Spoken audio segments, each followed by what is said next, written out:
Welcome to this explainer.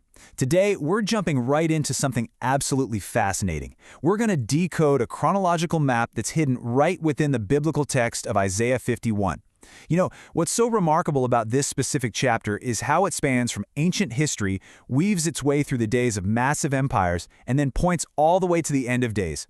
It's this brilliant tapestry of history and prophecy, and we're going to decode the whole shebang together.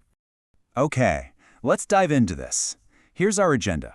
We have 5 historical epics to cover today. 1. The Ancient Foundation. 2. Deliverance from Babylon. 3. The Mission of Christ. 4. Roman occupation and desolation. And 5. The Final Restoration. Now, to really wrap our heads around Isaiah's pretty dense prophecies, we need a chronological anchor, right? This timeline plots the seismic shifts in Jewish history. We start way back with Moses and the Exodus, then shift to the return from Babylonian exile around 538 BC. The arc then moves forward to the meridian of time in the 1st century AD, followed closely by the devastating Roman destruction of Jerusalem in 70 AD. And finally, we look toward the last days, spanning from the mid-20th century right into the millennium. Keeping this overarching arc in the back of your mind is absolutely crucial to map Isaiah's words to each specific era. Section 1. The Ancient Foundation, Remembering the Covenant. Isaiah chapter 51 verses 1 and 2 state, "Hearken to me. Look unto the rock whence ye are hewn, into the hole of the pit whence ye are digged. Look unto Abraham your father, and unto Sarah that bare you." So in facing these just overwhelming odds, God calls the exiled Jews to look back to their distant past. It's a direct call to remember their incredibly humble beginnings as a way to build up their faith for the future. Let's break down that imagery a bit. The rock symbolizes Abraham, and the pit symbolizes Sarah. Basically, these represent the humble origins from which God built a mighty nation. And the argument here is simple, but it's really profound. If God called just one individual, Abraham, and had the power to increase him into a massive nation, he for sure has that exact same power to bless and increase the feeble little remnant of Jews currently exiled in Babylon. Isaiah chapter 51 verses 9 and 10 state, "Art thou not it that hath cut Rahab and wounded the dragon? Art thou not it which had dried the sea, the waters of the great deep?"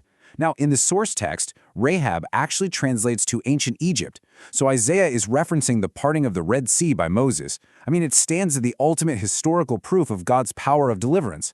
If he could reduce the power of Egypt anciently, he can absolutely do it again. Section 2. Deliverance from Babylon. Healing the land.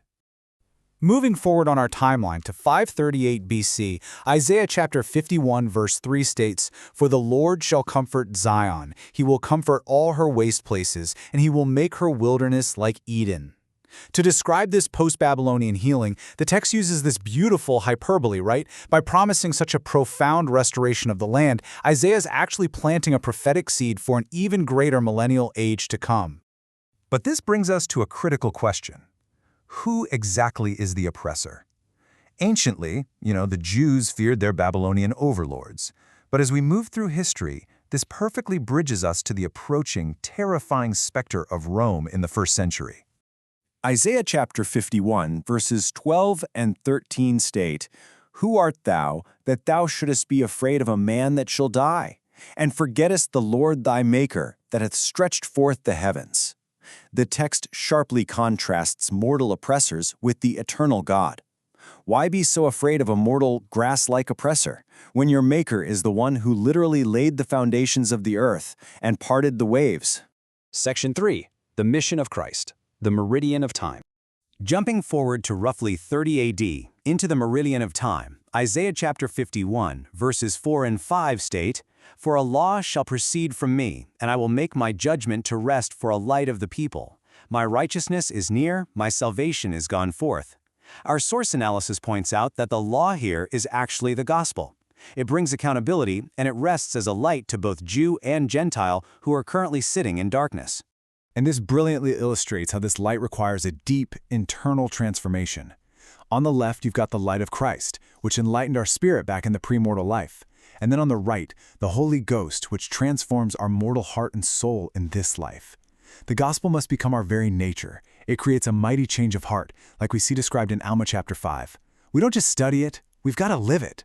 Isaiah chapter 51, verses 7 and 8 state, "Hearken unto me, the people in whose heart is my law. Fear ye not the reproach of men. for the moth shall eat them up like a garment. Because of this internal commitment, followers are warned they'll face pushback. Just as Christ suffered the reproach of men, his followers will too. But their persecutors, well, the text implies their time in the spotlight will soon be eaten away and fade completely. Section 4. Roman occupation and desolation. The cup of fury. Isaiah chapter 51 verse 17 states, "Awake, awake, stand up, O Jerusalem, which hast drunk at the hand of the Lord the cup of his fury. Thou hast drunken the dregs of the cup of trembling." We're now in the really dark days of the 1st century AD, where the Roman Empire brings utter devastation. Because the city rejected the Lord and crucified Christ, Jerusalem was forced to drink this cup of destruction, an event starting around 66 AD. Now, what's really interesting about this is the history behind it. Inside the walls of Jerusalem, there was this intense, chaotic infighting among 3 zealot factions, led by Eleazar, John, and Simon. And instead of uniting against Rome, they actually burned each other's food supplies to gain control. I mean, this resulted in a catastrophic, self-inflicted famine, handing the city incredibly quickly to the Roman commander Titus. Isaiah chapter 51 verses 19 and 20 state, "These 2 things are come unto thee, desolation and destruction, and the famine and the sword. Thy sons have fainted, they lie at the head of all the streets." It's just wild how precisely Isaiah predicted this exact horror centuries prior. By 70 AD, the starvation and the Roman sword had made this terrifying prophecy a brutal reality. Section 5. The final restoration. The cup is removed. Let's move to and see how this builds as we enter the final epoch, looking toward 1947 AD and the ultimate millennial age. Isaiah chapter 51 verses 21 and 22 state, "Thus saith thy Lord, Behold, I have taken out of thine hand the cup of trembling, even the dregs of the cup of my fury. Thou shalt no more drink it again." Looking toward the modern era, the Lord steps in to plead the case of his people. This points to a second restoration, where Jerusalem is protected, and that cup of trembling is finally removed. They will never be overthrown again. But where does that cup go? Isaiah chapter 51, verse 23 states, "But I will put it into the hand of them that afflict thee, which have said to thy soul, Bow down that we may go over." The cup of affliction is literally transferred right out of Israel's hands and directly into the hands of the ancient and modern oppressors who trampled them. They will be the ones to drink it. And for the faithful, Isaiah chapter 51 verse 11 states, "Therefore the redeemed of the Lord shall return, and come with singing unto Zion, and everlasting joy shall be upon their head, and sorrow and mourning shall flee away. The ransom shall return with everlasting joy." This glorious return perfectly mirrors the ancient deliverance from Egypt and Babylon, bringing the whole prophetic cycle full circle. So the crucial point is that we are looking at a magnificent, overarching, grand narrative. From physical bondage in Egypt and the parting of the Red Sea, all the way to the ultimate healing of Zion in the last days, God's deliverance is an eternal cycle. If He delivered them back then, He will absolutely deliver them in the final restoration. If the history of ancient deliverance perfectly mirrors the final restoration, are our hearts truly prepared to receive the everlasting joy of Zion? This concludes our overview.